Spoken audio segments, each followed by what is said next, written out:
Kulex Soliman ang malupit sa katotohanan. Alam niyo po mga kabunyog mga kababayan, atat na atat itong si Sara Duterte no na maging presidente.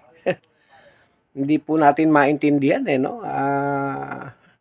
Bakit ganito kaatat itong si Sara? Sa bagay talagang alam niya po na ang kanilang pagbabalik sa kapangyarihan ay matter of survival. Ang tanong lang po ngayon, yan ba'y kakagatin ng taong bayan? Yan ba'y gusto ng bayan?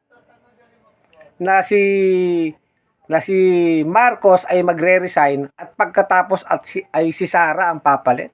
Yan ba'y magiging katanggap-tanggap? Samantalang napakarami pong mga katanungan na dapat sagutin ni Sara Duterte. 'Di ba? Napakarami pong katanungan.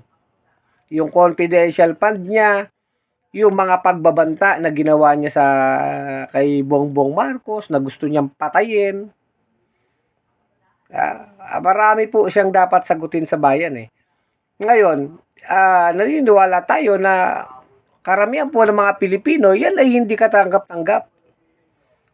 Hindi po yan katanggap-tanggap. Kung meron mang mga kontrobersya sa administrasyon ni Marcos, yun po ay hindi sapat para sasabihin na si Sara na lang ang ipapalit. O, di ba? Hindi po yan matatanggap ng tao. Sa bandang huli po talaga, taong bayan ang magdedesisyon. Nakita naman po natin yung mga parali ng mga Duterte, nilalangaw. O mismo, talagang mas marami pa yung langaw kaysa dun sa tao. Yung panawagan nilang mga people power, ilang people power na sila, maisog rally.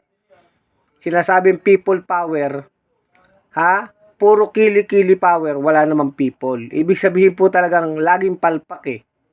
So kaya yung pagsasabi ni Sara na handa na siyang palitan si Marcos, yan po kayabangan na lang at postura na sinasabi nila na sila'y malakas pa. Pero hindi po eh.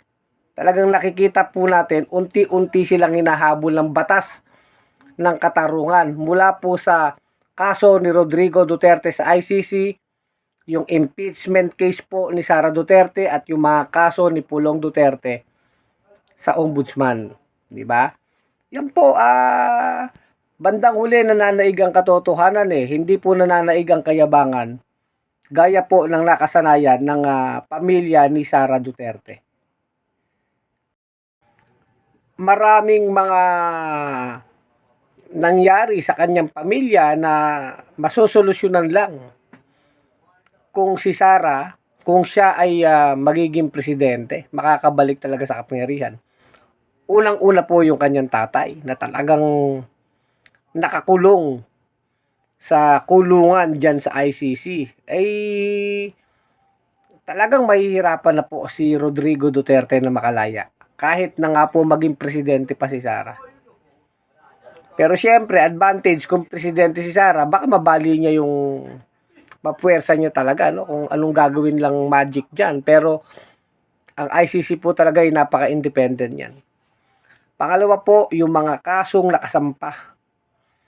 Yung mga kasong nakasampa po sa ombudsman, yung kaso ni Pulong sa drugs, yung kaso po ng korupsyon, yung kanyang magiging kasong maaring plunder sa confidential fund, ay yan po haharapin niya. Pero kung maging presidente siya, ay may iwasan niya po yan at eventually pwedeng mawala ang mga ebidensya, lutuin niya yung mga ebidensya, no?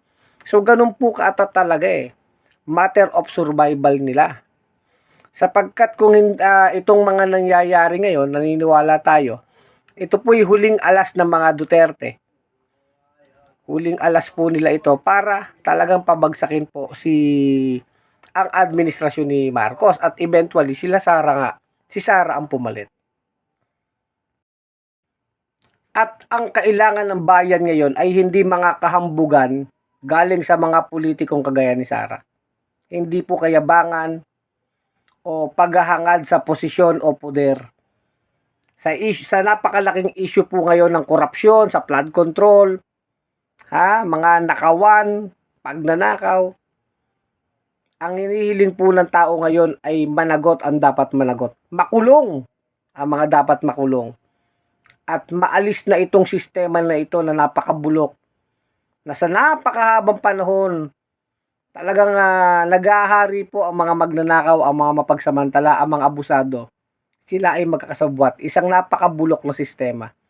At kasama po sa napakabulok na sistema na yan, itong mga politikong Duterte at kanilang mga alipores. So, yung pagyayabang, paghahambog ni Sara na siya ay handang pumalit kay Bongbong Marcos, tingin ko po mas akmang sabihin mga kabunyog, mga kababayan, na ikaw ay papalitan ng taong bayan at ibabasura ka na. Bunyog, bunyog, halikan na kasama ka. Bunyog, kapag buklod ay may pag-asa. Luzon, Visayas, Mindanao, isa ang pananaw. Sa bagong Pilipinas ang bunyog isisigaw. Bunyog, bunyog.